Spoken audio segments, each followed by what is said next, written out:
I miss the days when you could disagree with somebody and still assume they were basically decent human beings. You can still do that. You just have to stop treating disagreement like a character flaw, Yeah, that's easier said than done when people act like your opinion is an enemy invasion.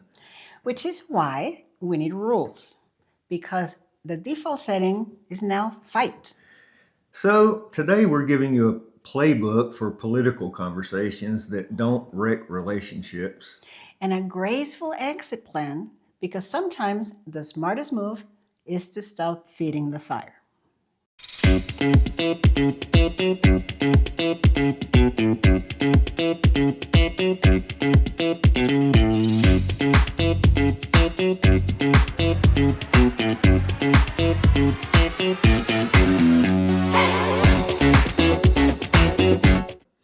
Welcome back to Half Right. I'm Rick. And I'm Tony. If politics has been turning some of your normal conversations into landmines, this one's for you. No partisan takes here, just rules that keep it civil and exit strategies when it isn't. Because most of us don't want our chicken dinner to come with a side of constitutional crisis.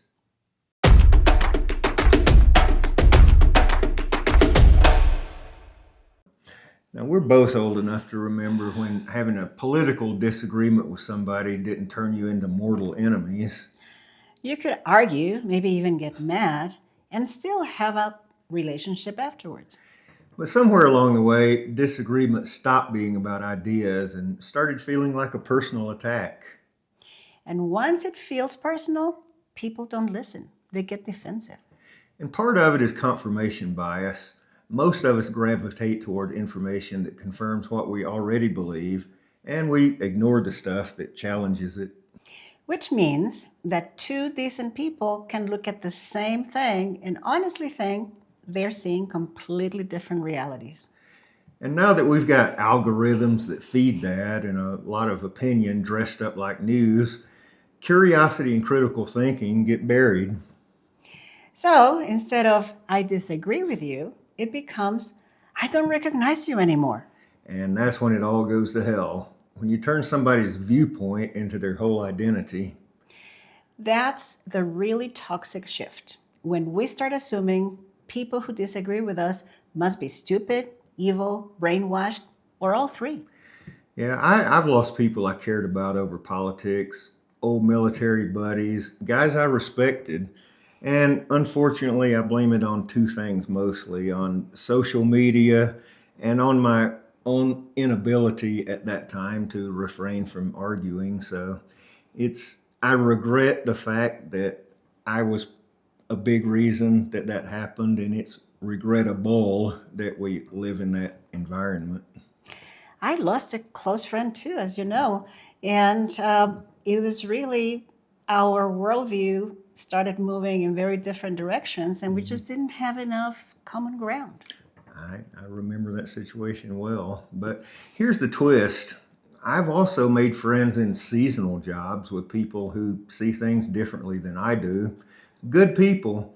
We just didn't lead with politics. We led with being human. Exactly. When you know someone's story, it's harder to reduce them to a label. So when people ask, how did we get so divided? I think it's this. We stopped seeing the whole person and started seeing a walking opinion. And we started treating disagreement like an unforgivable sin. Which sets up the real question for the rest of this episode. If we got here by assuming the worst about each other, is there a road back? That's where the rules come in.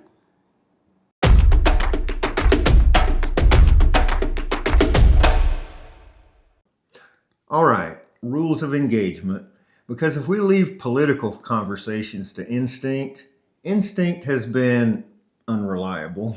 And this isn't about converting anyone. It's about not destroying relationships. Okay, rule one, figure out what kind of conversation it is. Ask, do you want to vent or actually talk? If they want to vent, don't cross examine them. Just listen or politely opt out. Okay, rule two, keep it on one topic. The moment it turns into a greatest hits album or a yeah, but what aboutism war, it's over. Rule 3, no character attacks and no mind reading. If you say people like you just lit the fuse. And rule 4, perspective. There's the box lesson. If you look at one side of a box, that looks like the whole truth until you get up and walk around to see that there's more than one side to it. So try curiosity before certainty. What led you to that? What do you think I'm missing?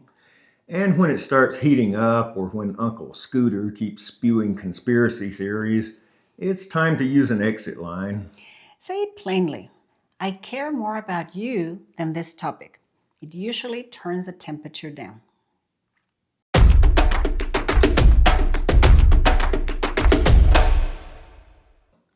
So, can we unring this bell? Let's be brutally honest. Nope. But we can stop ringing it louder every time something political comes up. We can't undo all the damage, friends lost, family strained, people we used to respect now feeling like strangers. But we can decide what we do next. That's the part we still control. The road back to decency isn't some national group hug. It's smaller than that. It's personal. It's a choice to treat people like humans again. Because the real problem isn't disagreement, it's contempt, it's ego. It's that need to be certain and make the other person feel like the villain. And the fix isn't be nicer. The fix is humility, admitting you might be seeing one side of the box. What you see can be true without being the whole truth, so get up and look around the box. And if you can't do that in the moment, at least don't burn the relationship down while you're trying to be right. Lead with curiosity, set a boundary, and exit stage left before it turns ugly. And when you're stuck, just say, I care more about you than this topic. Or if you're engaging with somebody who simply can't be civil, it's enough to just walk away. We're not going to fix the country tonight, but you can fix your next conversation.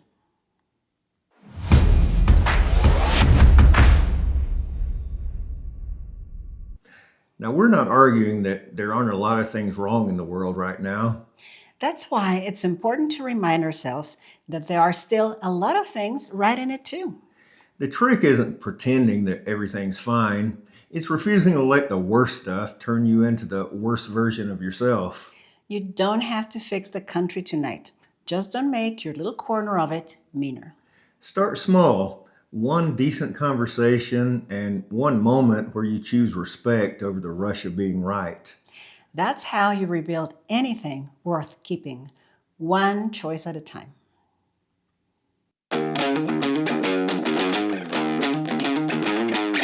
Don't forget to like and subscribe. It helps the channel, and it helps us keep making episodes that don't start family feuds.